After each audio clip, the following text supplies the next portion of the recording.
This is Duke University.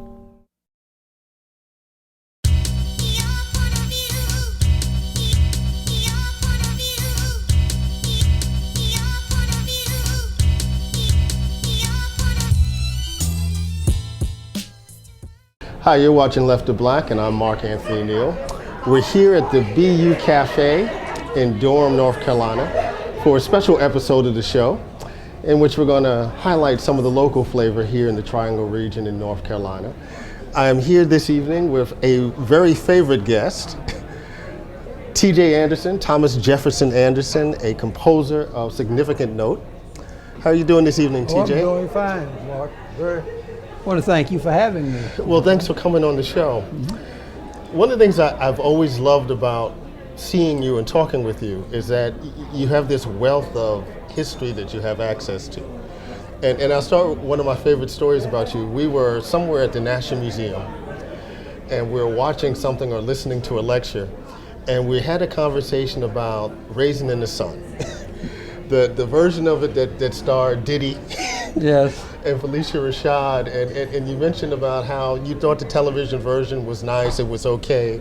And then you just kind of mentioned in passing how, well, you know, I saw the original on Broadway. And I always appreciate that because it helps me put into context what we've produced as African American artists. And the fact that whatever we are able to consume now, right, that there are always, you know, generations of folks who came before us that allows us to do this kind of work. And, you know, it's fortunate to have someone like you around because you're one of those folks that many of us stand on. When you started composing, what was it like, you know, as an African American in the mid 20th century in a field in which there were not many folks, you know, very few people whose shoulders you could stand on? You know, what was it like as an African American composer? Well, it was like it is now. I mean, whose shoulders do the young composers stand on? If you ask an average person that goes to symphony concerts, name a black composer, they'll hem and haw, and they won't know anybody, and if lucky, they may come up with the name Duke Ellington. Right, you know? Or they'll mention some pop songwriters. Yeah. Oh, yeah. They'll do that. But I mean, it's always been a lonely profession, and we have always had composers in the mix, significant composers. Right. I'm talking about William Graham Still, William Dawson. Right. So we've always had the legacy there. Those folks, right? But the legacy doesn't exist in the concert world. Right. And they were writing concert music, and this is one of the tragedies of the American experience. Yeah. What forced you to think about pursuing a career? Well, my mother was a musician. Her father was a minister. They used to sing hymns all the time. So I backed into it that way. And she played piano, and she played Chopin and Mozart and Haydn, and as well as church hymns. So she couldn't improvise, but she could play well. Right. And so I had this as part of my legacy. I had an Aunt Louise, my father's sister, who went to New England Conservatory. This was some time ago. And of course, that too is the other side of the track. So I've come from two families with musical experiences that sort of got me started. You went to an HBCU? I went to West Virginia State, yes. And this would have been a time where there were very few options for higher education but to go to HBCUs. Yes. But you were able to go to an HBCU and be nurtured in terms of developing your talents as a composer. Yes. Do you think that HBCUs still function in that way? Oh, definitely. You know, 2010? Definitely. I have had the experience of teaching at Morehouse. So the Benjamin Mays experience still is there as a legacy. So that I see it in operation, you know, and I think that the black universities and colleges provide a significant link to our historical heritage, and I think it's very important that they be supported and they continue to produce. The other reason I think it's important is that a lot of students fall through the cracks. I mean, they don't have what they call preparedness, academic achievements and all of that, but they have talent. So that I witnessed students that couldn't get into certain schools, Yeah. and they have certainly turned out to be very significant people. Yeah. You're watching Left of Black. I'm Mark Anthony Neal. We're here with noted composer Thomas Jefferson Anderson, T.J. Anderson. You decided not only to pursue a career as a composer, but you also decided to go a more traditional academic route. You earned a PhD from the University of Iowa in composition in 1958, and then you moved on to Tufts University. What was it like teaching and trying to balance your academic responsibilities with your artistic sensibilities at someplace like Tufts, and particularly in an era again where not only aren't there a whole lot of African American composers, there aren't a whole lot of African American PhDs. In American universities and historically white universities, also trying to function. Yeah. So what were some of the challenges that you faced, early in your academic career? Well, the Du Bois is right that you have to have two personalities, a double conscience. You have to be able to work on both sides of the track, so to speak. And I was very much aware of that. I think, let me give you an example. When I was teaching at Morehouse, if I gave a creative assignment to the Morehouse students, it was difficult. If I gave a fact assignment to the Tufts student, it was easy. Okay. So if you reverse the project, in other words, I gave my Tufts students creative assignment. Right. Morehouse students facts. so that in other words, you need both. You need both. And I think you just have to have experiences that nurture and reinforce that kind of experience that you have. Yeah. One of the things that I've also appreciated about you and in our many conversations is that you're obviously an incredible listener and you continue to listen to music, after so many years and after you've written so many compositions yourself. Who are some of the composers today that continue to kind of excite you in terms of the kind of work that they're doing? Oh, there are many. Paramount would be Ollie Wilson at Berkeley. I mean, he's a phenomenal composer, not known much, but a brilliant composer. Yeah. Also a brilliant teacher. He's turned out a number of significant students. I think the Italian composer Luigi Della Piccolo was one of my favorites because he's lyrical. I find the Italian. Well, let me say this. My wife and I were in Italy. We were at Bellagio, and I went down to catch the hydrofoil to go to Switzerland. And when we were waiting for the boat to come, this little kid was talking to a bunch of adults. Now here's a kid about 10 years old talking to about 4 or 5 adults. And they were listening to him like it was the most important thing in the world. And I said to my wife, I just can't conceive of that happening in America, where a child is more important in terms of what they have to present. Right. I mean, most of the time you say, I know what you're going to say, and you finish the sentence, and you just go on, get out the way. Let's get it on, But I mean, the respect for a child is just something. Another experience I had, I never will forget, when I was resident with the Atlanta Symphony and Robert Shaw, the census taker came around. And he said, what do you do? I said, well, I'm a composer. He said, no, what do you do? I said, well, I'm a composer. I'm on a Rockefeller grant, and I'm in residence with the Atlanta Symphony. He said, no. I said, this is not on here. What did you do before that? I said, I was a college professor. Okay, teacher. I can go on another experience I never forget. I was in Germany once.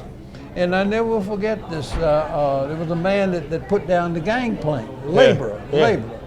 And my wife and I came down, and we were on the Rhine. And we were standing there, and he said, hello, what do you do? And I said, I'm a composer. He said, compositore. Got down on his knees, Bach, Mozart, Haydn. That meant something to him. Right. Yeah. But in this country, there's no appreciation for it. There's no appreciation or awareness of, nor the desire to hear. Which is an interesting thing because what all artists do, we don't create. We document the culture. Okay. And every work that I do, or painter, or poet, or a book, does it is that it captures the society, and therefore we are sort of like cultural anthropologists. In other words, we dig up stuff. You're capturing the sounds of the culture, right? We recreate it. The sounds, the colors, right? The nuances. That explains my curiosity to you and hip hop and everything else, you know. Because not that I'm going to draw everything on it, but I would like to know what can I take if I want it. Yeah. And then I'm free to choose and then not choose. You know, so very important. You're watching Left of Black. I'm Mark Anthony Neal. We're here with a special episode of Left of Black here at the BU Cafe on West Main Street in Durham, North Carolina. Our guest this evening is T.J. Anderson, noted composer, first African-American chair of the music department at Tufts University. You mentioned that there's no appreciation for the arts here in the United States. Yes. And we could probably say the same thing about intellectual production. Yes. You know, we're not a society that seems very much interested in creating a society of thinkers. You know, we pretty much want people to follow directions. Left of Black is produced in conjunction with the John Hope Franklin Center here at Duke University in Durham.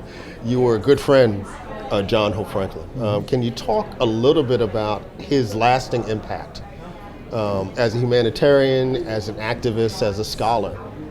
You said talk a little bit. That's hard to do. I mean, it was profound. It's profound.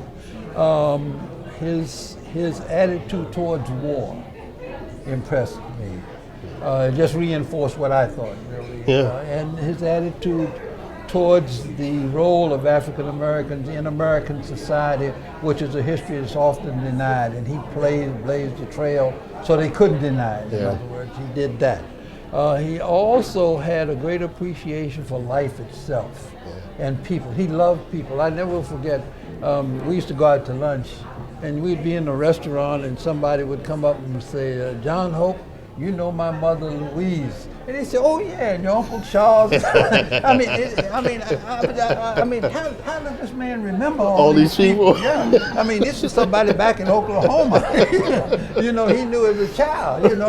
And I mean, the facility for remembering people, facts, events, and what happened at a particular time. And not only does he remember the events, he sees the cultural context, how it fits into the society and its relationship and meaning. I mean, it's just unbelievable to be with him. November 2008, you probably witnessed something that you never thought you would see, the election of an African-American president, of a black president here in the United States. What has been your impression of the first 2 years of President Barack Obama? Oh boy! First, let me say this: when Obama was campaigning, he was going from Durham to Winston-Salem, and he had not met Barack Obama. John Hope. John Hope had not met him.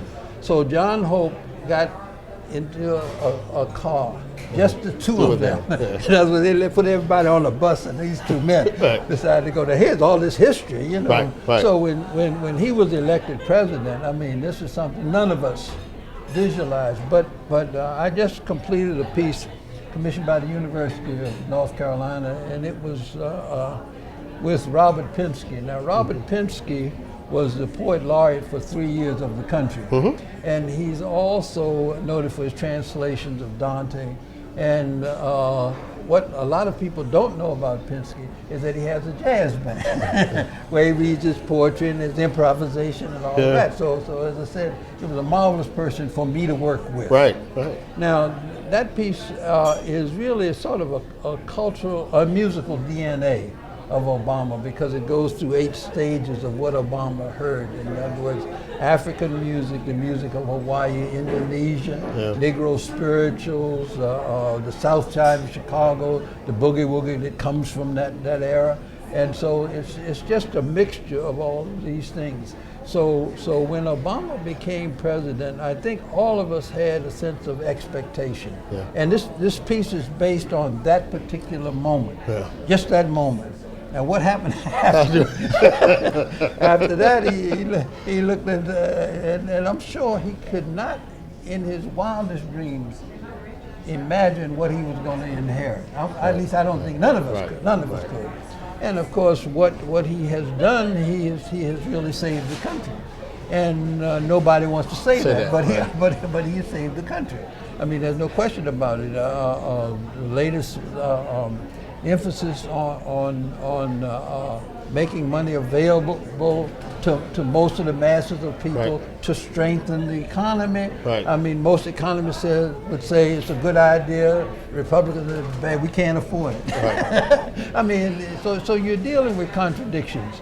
And of course, a lot of the contradictions, I'm convinced, are not contradictions based on fact, but based on race. And not even really political ideology. I mean, if economists to the left and right are telling you it's a good idea, and you say no, it's a bad idea, something's wrong with your logic, you know. But we're facing that. We're facing that when everything he does is wrong. Like he said, if I say the sky is blue, you know, they're gonna say it's not. You know, but the other side of the coin is that America cannot survive if they don't listen to Obama. Now, I'm not saying we can't have another president, maybe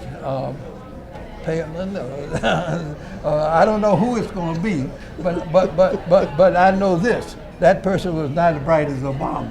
And what you need in a country is to get behind a leader with the smartest smarts. And if you don't do that, you're gonna just be, just be the blind or the dumb leading the dumb, you know. And the reality is that we live in a society that's almost fundamentally anti-intellectual, right? Really afraid of intellectuals. But you cannot survive unless you listen to the intellectual leadership. And of course you say, well, that's not true. I would say take the countries that have survived. China. India. I mean, in other words, I'm saying, who are the leaders of this country? Britain. I mean, you can name a whole lot of countries, and you say, ask yourself, who are the leaders of these countries? And these are people that understand the issues, and when I say issues, I'm talking mostly about global issues, which affect us far more than we realize to think. And so we've been sort of isolated. And think that the situations of the world have little impact on us, but they have grave impact on us in the decision making. What are you working on these days? I'm doing a song cycle. I have a friend, his name is Eli Alexander, lives in Vermont, and I met him. He works with his father, who's in construction. He was up there banging on the roof. So his father said, well, my son's a poet. So I said, a poet? Yeah, let me meet him. So I meet him, and I find out that this kid's a graduate of Harvard and has studied poetry abroad and also is a very good poet. And what he has now is a comic strip in Japan. So he's fluent in Japanese. So I've been working on some of his songs that deal with nature and things of that nature, of that note, and it's been a pleasure working on them. I don't know when I'll finish, but I've already had one of the songs performed. So very good. You've been watching Left to Black. I'm Mark Anthony Neal. We're here at the BU Cafe here in Durham, North Carolina. Our guest this evening has been Thomas Jefferson Anderson, noted composer, thinker, intellectual, one of my favorite people in the world. I'd like to thank you for joining us this evening. Your check's in the mail. Thank you for having me. Thank you. Have a good day.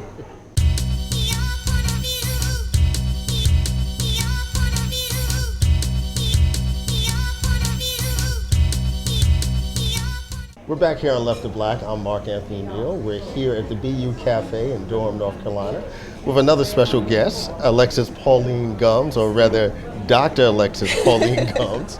How are you doing this evening, Alexis? Doing great. Thank you so much for inviting me. Thanks for coming on. Let me start by saying that you do a lot of incredible work here in Durham, in the Triangle. But when I travel around the country, and folks find out that I have a Duke affiliation, right? And there's all these great people here, right? You know, folks will ask me how Juanima Lubiano is, they ask me how Carla Holloway is doing, they ask me how Richard Powell is doing, right? But more often than not, particularly when I come across young folks, what they'll say to me is like, "You're at Duke? You know Alexis Gumbs?" So you clearly are one of the most celebrated products, or tarnishing the reputation of the Duke community yeah. these days, and a lot of it I think has to do with the way that you do your work. This idea that you always have seen technology and social media as an extension of the work that you do, and I can't even come up with adjectives to describe what you do. Neither can my mom. I mean, the language can't even continue. It's like activist doesn't quite fit. Writer, blogger, that doesn't quite. I mean, it's a range of things that you seem to have an incredible grasp of, and that you integrate so seamlessly, very fluidly. So what exactly, if you had to tell somebody what it is that Alexis Pauline Gumbs does, what is it that you do? Well, I mean, I feel like I would say that I am creating multi-mediated rituals with a black school teacher legacy. Like I think that would be the way that I sum it up. I mean, I feel like the time that we live in calls for a by every means necessary approach. And I feel really, and I have dreams at night, like I don't want to be woken up by my ancestors in the middle of the night and them saying, like, you should have used the sidewalk chalk. Didn't you know that was going to be the method that was going to reach, whoever this person is that needs to get the message? Like I think that everything that I can teach myself how to do or collaborate with somebody else to do is worthy. I mean, I think that comes from a tradition of school teachers who went wherever they needed to teach. Right. And I think it also comes from a evangelical tradition that continues where by every means necessary they're going to get the word out, because I similarly believe that it saves people's lives. I think that there's a lot at stake. So I think it calls us to be very creative, and I think that it's studying someone like Audre Lorde and studying people like June Jordan, they make it very clear that you have to be creative about how you do your work, or else it will replicate the systems that want to suppress that work, right? So it calls us to be really, to not just fit into a particular model of how this work happens, but to be trying to collaboratively create a model. Yeah. I mean, if I had to, break down your work into its bare essences, I mean, a lot of this came out in the dissertation that you wrote. This idea of taking the school where the people are, right? That trying to get folks to come to some building, right? That we have to rethink the building, right? And we have to find other ways to take, and whether that's going to be the internet or social media or just a porch, right, on a Sunday morning with some sweet tea, right, that you have to bring people, bring the school to the people. Absolutely.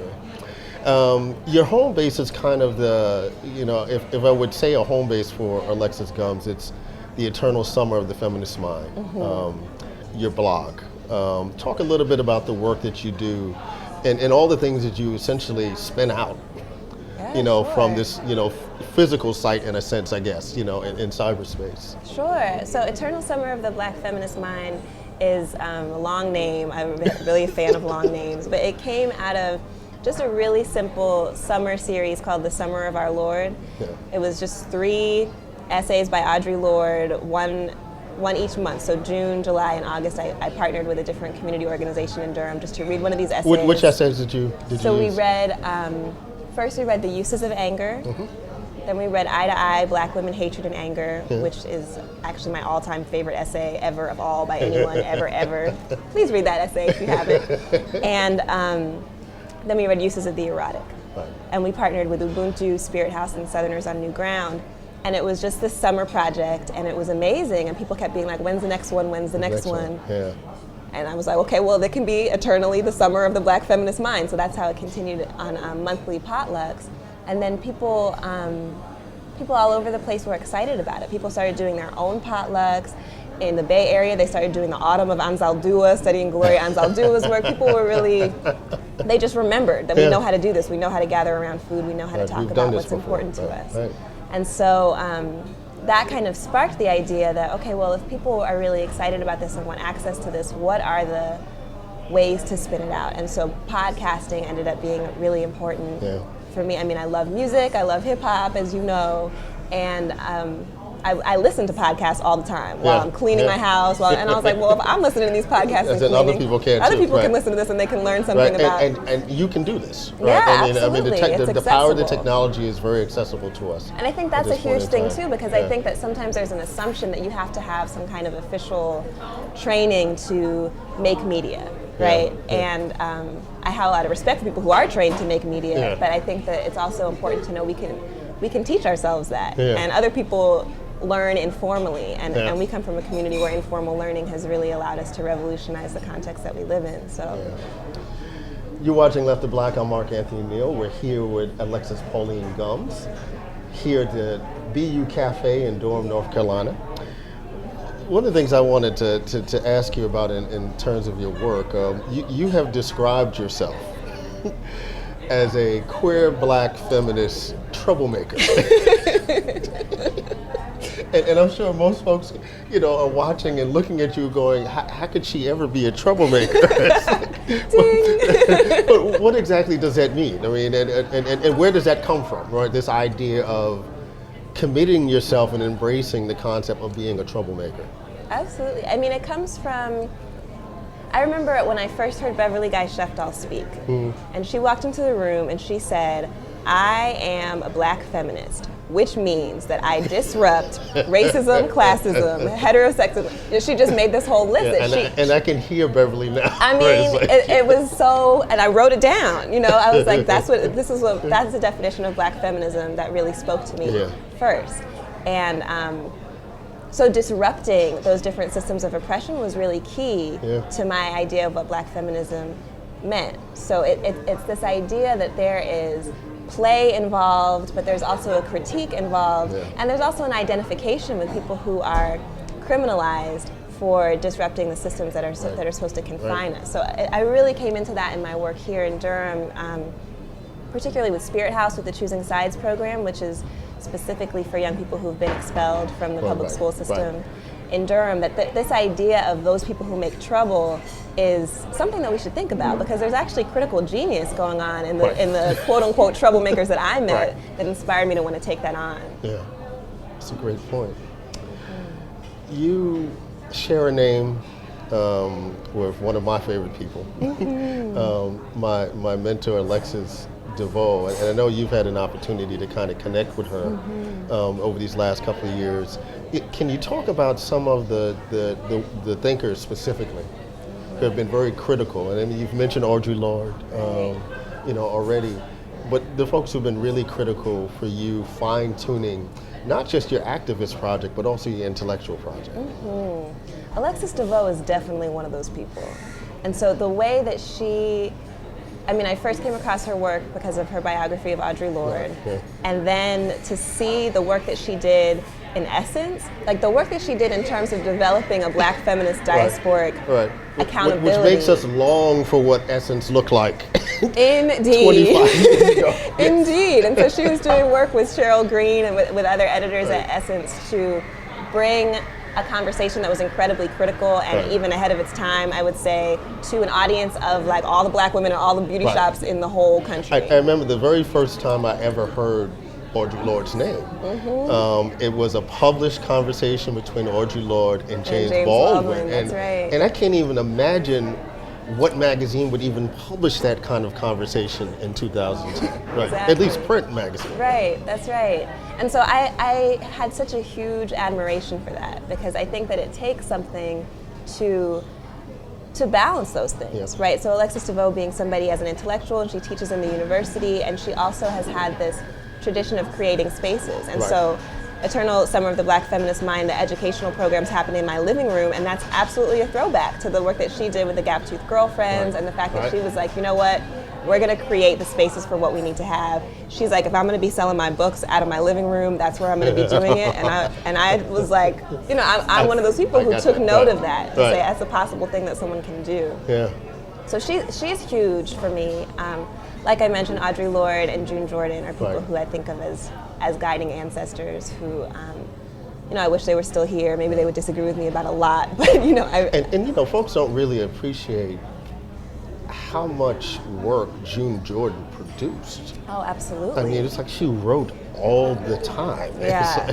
Yeah, it's amazing. I mean, amazingly prolific. Right now here in Durham, we're in the middle of the Juneteenth Freedom Academy, which is all based on the work of June Jordan. So we're in a unit right now just of her love poems. Yeah. And it's just like, how to even sift. We have these 3 categories, but I can't even, it was as if she wrote a love poem every day and then a critical angry poem also every single day of her life. And now they're collected in this huge tome. But and then brilliantly talked about her battles with cancer, in very public and powerful ways. Yeah, incredibly. Right? Just great. like Lorde, right? Yeah. And people like Lucille Clifton, who talked about her experience as a survivor of child sexual abuse. And I think that there are so many people who use their lives and their voices, and especially their poetic voices, as an opportunity to break silence and make spaces for other people. Those are the people who, and then I think about Barbara Smith, who was a person who took that and ran with it too. Some of us are brave. Right? Exactly. Really, one of the people who I feel like invented Black women's studies, and then also took on the task of publishing, thinking about the means of production, like how do we get what is said, how do we make words that live longer than our bodies? Kitchen table press, right? We're going to do this ourselves. Exactly. Yeah. So you see a theme. Yeah, absolutely. You hold a PhD from the prestigious Duke University, from the English department, that could have gotten you the opportunity to get any academic job, I think pretty much that you wanted. But you made a very conscious decision not to go that route. What really inspired you to kind of buck the trend? We had Khalil Muhammad on last week, the new director of the Schomburg, and I asked him this question about why give up an academic career to run the Schomburg. And so I'm asking you that question in a different sense. Why didn't you choose to go the more traditional route at this stage? I think that we have a huge responsibility. So, to me, the fact that I have a PhD is not an individual accomplishment, right? It's definitely a cumulative, I think about Anna Julia Cooper every single day. And I think about the fact that there's a responsibility that we have to do a lot of diverse work in our community. That there's teaching that needs to happen in universities that I think is really critical. There's definitely the production of discourse, and there's the writing that we do, and the shifting of the conversation is really critical work for us to do. And it's a collective project. And so I think that there's a way that the university is one space for that, and because of the structure of the university and the financial support of the university, there's a security to that. But I think that in my generation, I wouldn't want people to make the mistake of thinking that's the only way that we can do the kind of creative, community accountable, intellectual labor that we're supposed to do. And for me, I think that I'm not against on principle. I love teaching you've seen me teach in the university. I love it, and it's inspiring and it's exciting. And I also think that in particular, the Mobile Homecoming Project, which is a queer Black experiential archive project, which means my partner and I travel in an RV all over the country, right? Documenting the stories. Right, and we're interviewing elders, and there's something about the urgency of that, and the fact that elders are elders, that people's spirits move on, right? Absolutely. And you need to be able to capture them when you can. Yeah, and it made me think that I don't want to wait until, if one day, by the grace of Anna Julia Cooper and the crew, I were the chair of the institute of the awesome Black Feminist Institute at the awesome university somewhere, that the actual archive of stories that we would want would be gone by the time I then had the amount of sabbaticals to go do what I'm doing right now. And I think that it is a risk, it is a sacrifice in certain ways, but I'm a 28-year-old person who's been in school for 25 years, and I think that there's, you know, I don't have children right now. My parents are doing well right now. So I have the actual freedom to be able to do what you're doing. To do that, right? And it's because I think that if we see our work as not really individual careers, but if we see it as part of a collective process of transformation, then we say, okay, well, this might be my role right now, and this might be my role in a couple of years, and this might be your role right now. You know, we can see that there's not a wrong way to do this intellectual labor, but that there are so many sites that we get to collaborate, and the more creative we are, the better we can collaborate with each other. Always wanted to ask you this question. Do you sleep? I do, and I love to sleep. I love to sleep. I go to sleep relatively early, and I wake up at 5 o'clock in the morning. Okay. So, yeah, sleep is a resource. Sleep is productive. Dreams are priceless. I get a lot of insight from my dreams. I love to sleep. Don't let anyone ever think that I'm depriving myself of sleep. Because I'm not. And don't call me after 11. You've been watching Left to Black. I'm Mark Anthony Neal. We've been here with Dr. Alexis Pauline Gumbs.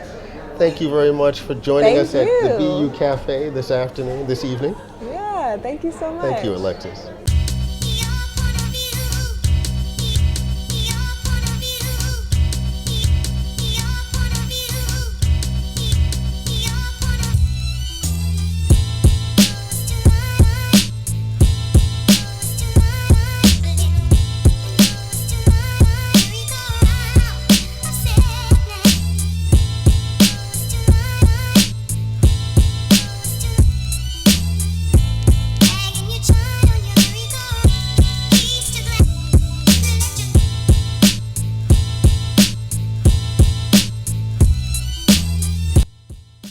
Produced by Duke University.